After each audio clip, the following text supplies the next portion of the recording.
Right, lads, you both know the rules, so let's just have a good, clean fight, okay? Most of all, remember to defend yourselves at all times, all right?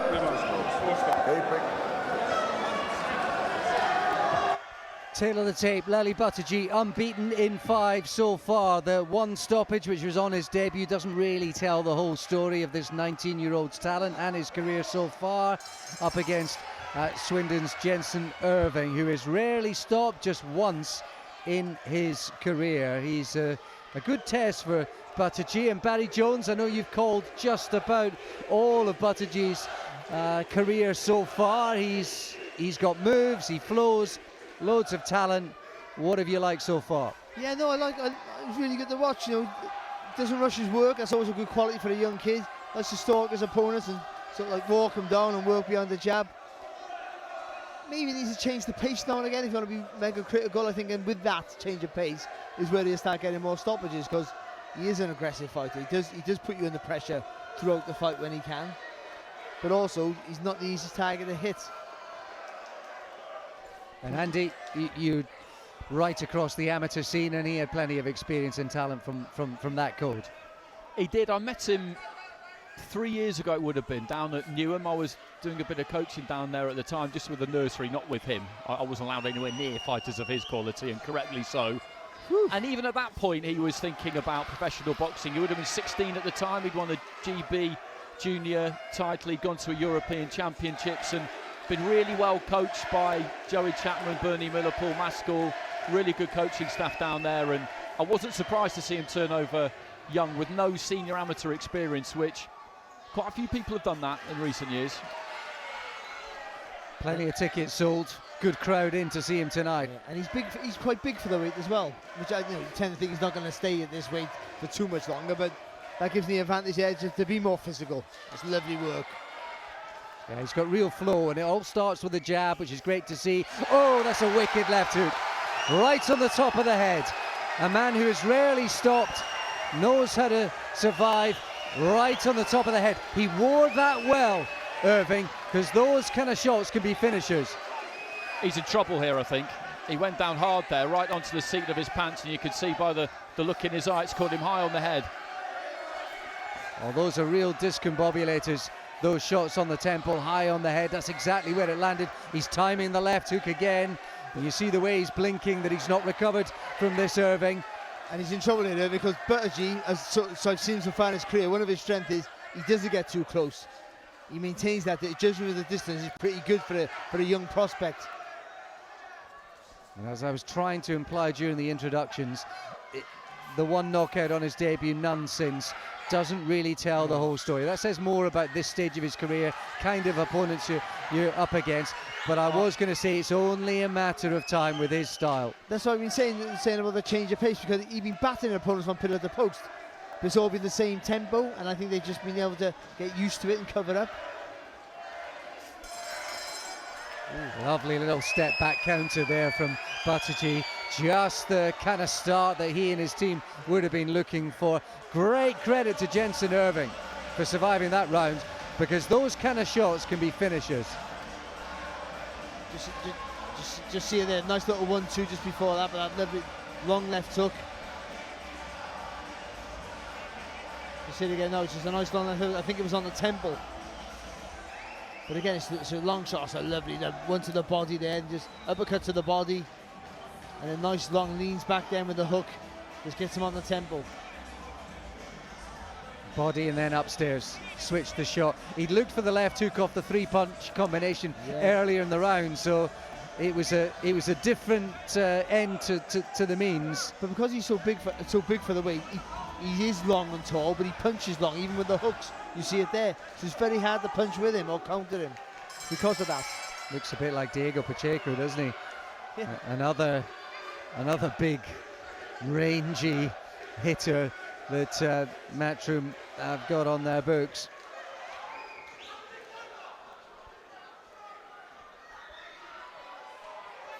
Interesting to see if he can build on that, how much that changes the way that Irving, Andy, is going to go about things now. I think he's wary, Irving, here, because he felt that one. He got his gloves down to kind of break his fall as he landed on his backside, and he knew absolutely where he was and what had happened. But those kinds of punches, fighters will tell you, they land a bit different, they hit a bit different. And because he's tall, Buttigieg, he almost hit him on the top of the head, basically, didn't he? It was slightly like he was punching down. I think the body shot had more of an effect, even though I think that hit him on the temple and that's put him down. Because he hit him with a body shot, I think he had to curl over and he felt the weight of it. And then obviously then with that, your balance is not correct. And then he gets hit with a really good shot, the heavy left hook. That takes him over. Well, the left hook's definitely there for him, Buttigieg. He's trying different avenues and routes to find the punch. But he might need more than just that though to go with it.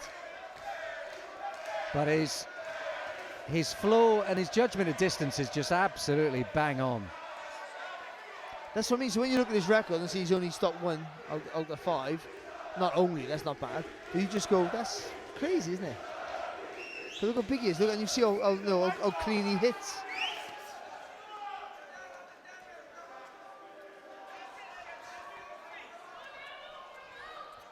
He's not giving Irving any little bit of hope of success either. No, focus, concentration, he's wired onto it.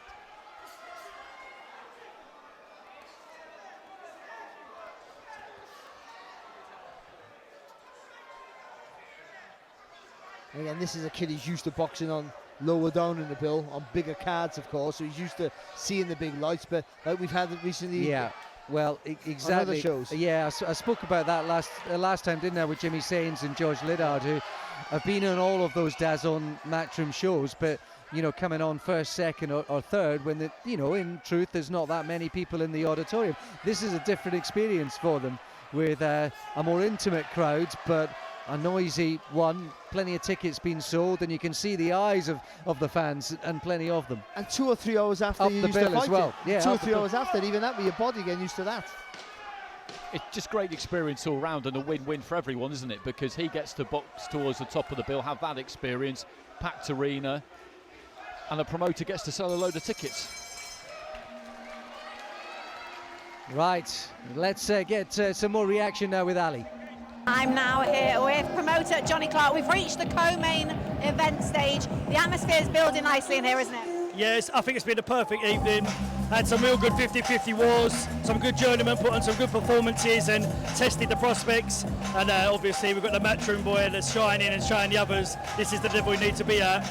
But next is the main event, and it's probably going to be fight of the night in my eyes. Do you think that the main event will be fight of the night? What's been your fight of the night so far? Our fight night so far was that you could pick from any 3, couldn't you really? But obviously James Osborne, S.A. Smith, Southern area, that's what there's only to see, is them small hall scraps. Still plenty to come. Johnny Clark still smiling. I'm sure he'd have loved to have seen James Osborne get the nod tonight, but those are the kind of fights that he's been putting on these shows pretty much since he started. The kind of fights, Osborne against S.A. Smith, that he wants to put on, that he wants to be part of, and well, the fans are going to be the winners if that is the case. Back to live matters here, and it's an up-and-coming prospect who's been loaned out from Eddie Hearn's Matchroom and DAZN operation. Usually he's been on the undercards further down, Andy, of some of those big bills. He made his debut on the Conlon Gill fight at the SAC, Crocker at the Ulster Hall, Smith Zepeda up in Sheffield, Josh Taylor, Cattrall too as well, but much further down. Different experience for him tonight entirely.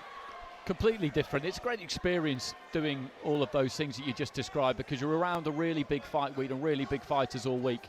Being around someone like Josh Taylor, a former undisputed champion, you can just watch the way that him and Cattrall go about their business and learn an awful lot. But there's nothing like this for just getting the juices flowing, because this is what you're in it for, isn't it? To box high up the bill in front of an expectant crowd and do the business, and so far he is. Well, you're one off top of the bill, so totally new experience, great exposure for him.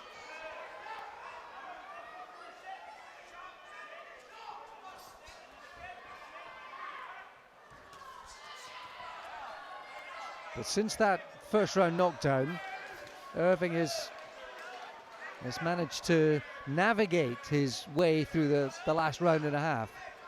Yeah, oh, good shot there from Buttigieg. So say Irving knows his way around the ring. He knows how to survive. He's not a bad boxer, actually. He's one of those guys who, with different backing, could be a decent fighter. Sharp 1-2 there. The left hook prior to it, the shot that Barry called for you moments ago as well. He's still getting through. Lovely, that is like real. That's just a plain combination that people don't do anymore. 1-2 left hook. It works every time.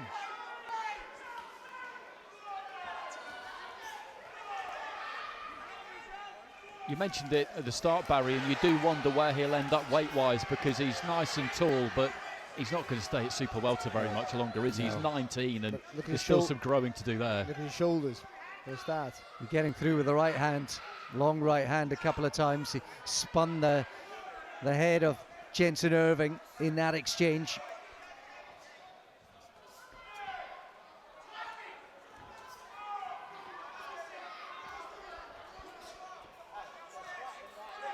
It's a really good display here. It's just closing the avenues off, isn't he, here for Irving to move away.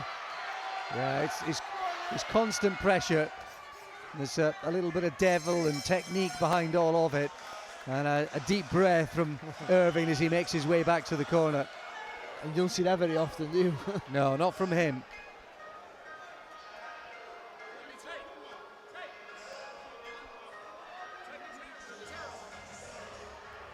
Yeah, I said he went the distance earlier on in the year, just 6 rounds against Ben Crocker.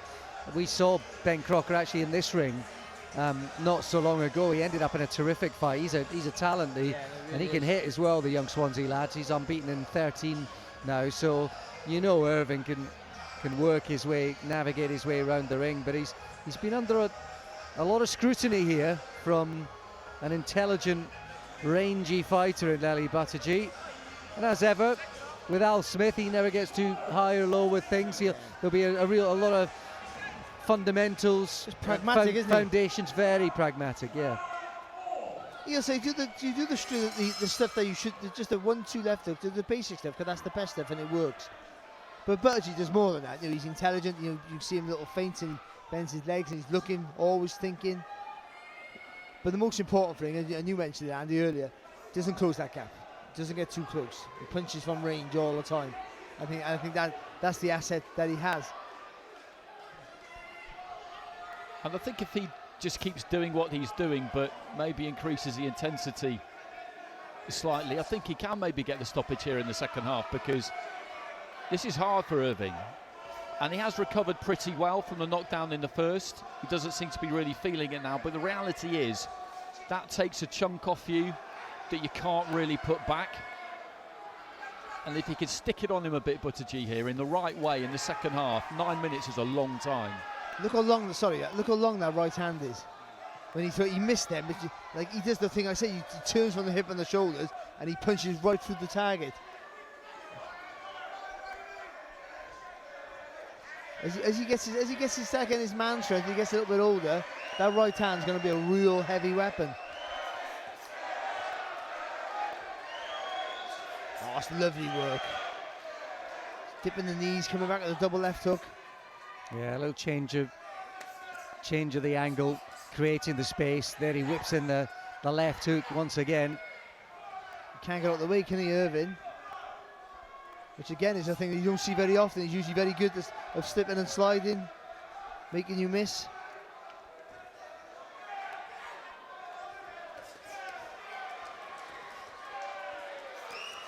Oh, good shot. He's not quite timed the left hook this round, has he? But still looking good, and real cameos of class from this fella. But there, as you said it there, he threw a shot, dipped, comes up with that left uppercut right through the middle there.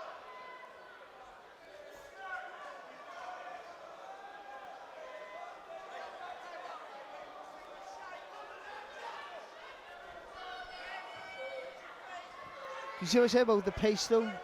I think just a little change of pace now and again makes him so much more dynamic. There's the right hand again. This time it was slightly shorter. Oh, it's lovely work. great distance on that 1-2, wasn't it? The biting point was absolutely perfect, really.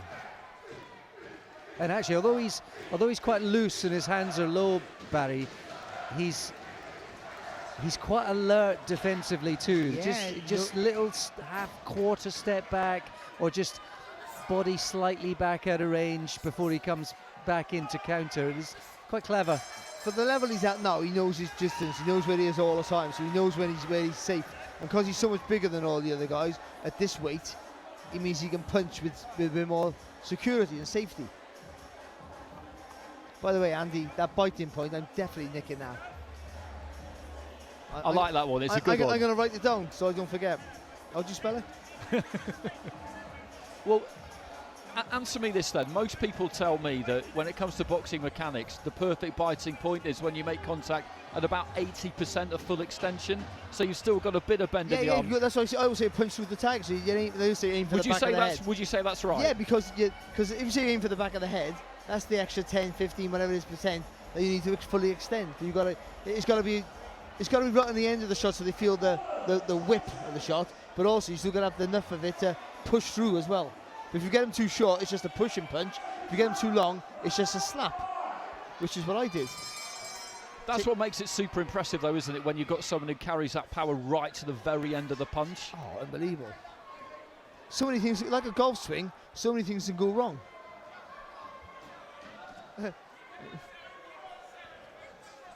Into round 5 then. Didn't look like we were going this long earlier on after that terrific left hook in the first round from Buttigieg. But he has impressed throughout with his command of the space, his technique, constantly pressurizing Jensen Irving one way or another.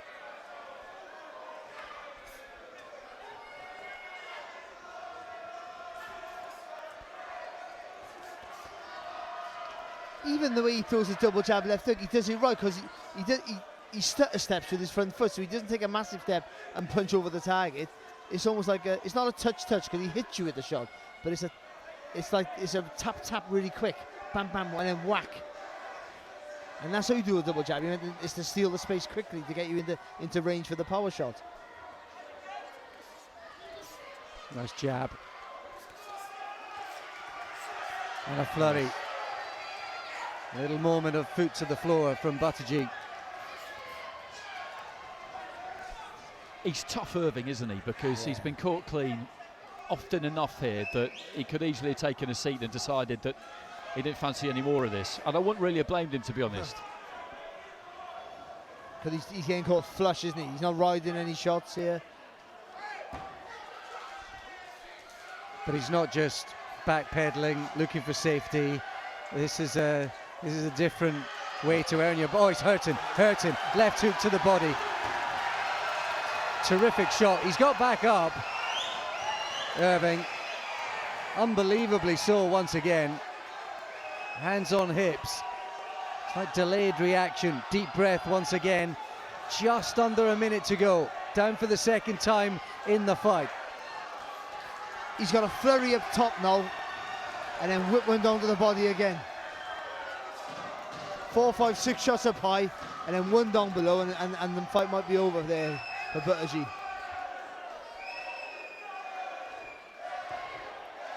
He didn't let him off the hook, did he? That was the difference.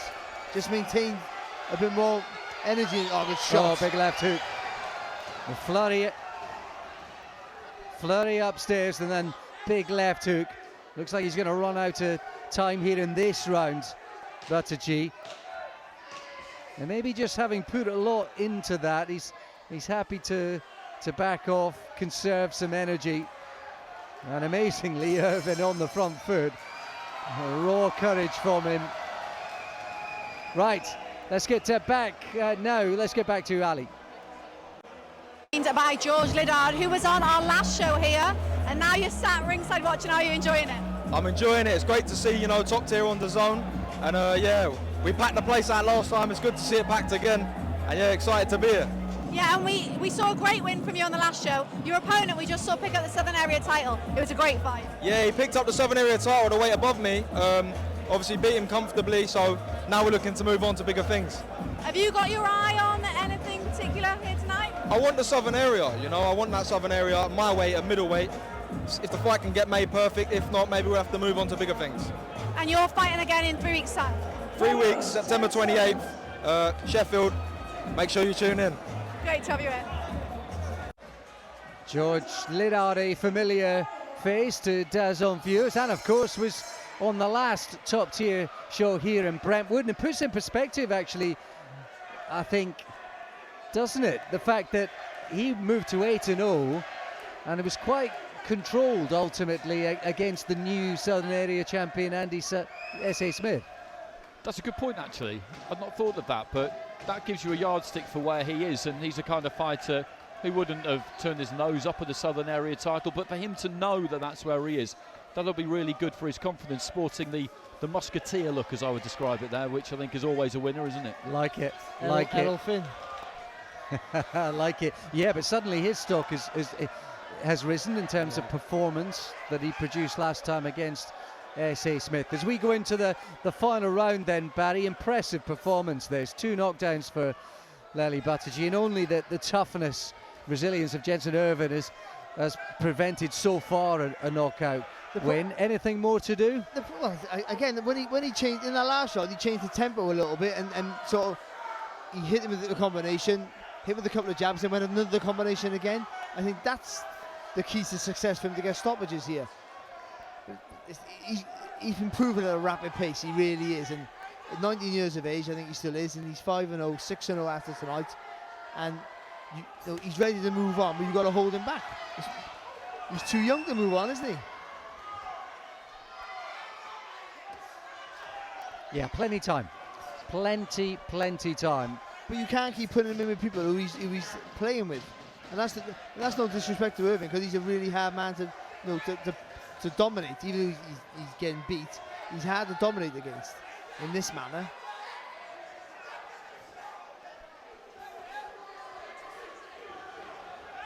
Minute to go then, final round. What a way to earn some cash for Jensen Irving. You have got to love the game, haven't you, to put up with what he has tonight. Bit of swelling around both cheekbones, isn't there? And he's just shouting at Buttigieg in there, just beckoning him in, which is incredible, really. Yeah, just sheer stubbornness, firing back as well.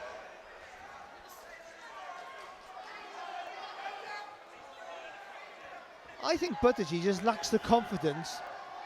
I don't know why, because he's look how good he is.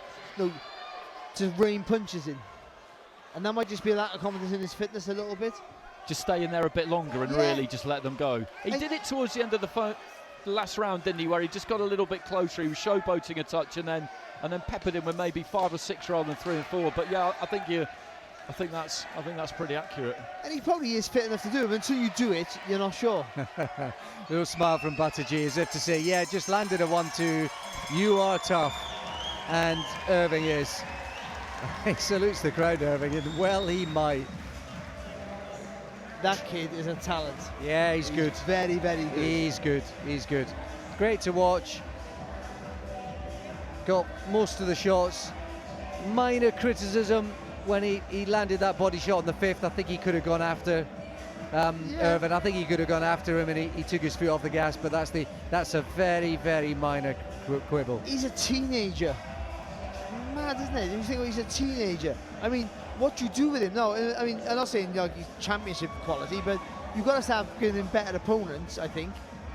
No, hard job, matchmaking, isn't it? Well, for someone like him, it is, because you step in too soon. He is still 19, and also he's going to go through the weights, which means some of the advantages he has now, he won't have them. He's a super middleweight. Yeah, that's what I'd say so. But as we were saying, a few have done that in the last few years, haven't they? There was a spell where people stayed on the GB squad, particularly in Turn Pro, quite late, maybe a bit too late. And then the last few years, say McCann, Italma, Tommy Fletcher, him, just to name a few, at Turn Pro with no senior experience. There's more than that, but they get to a level and they're still only 19 or 20, and so that's the problem, isn't it? But then you've got to look at the gym that he's a part of, the people he's got behind him. They'll look after. There'll be no rash decisions made with this. They won't be, but they're also you get stale. You keep watching at the same level. That's no good for you either.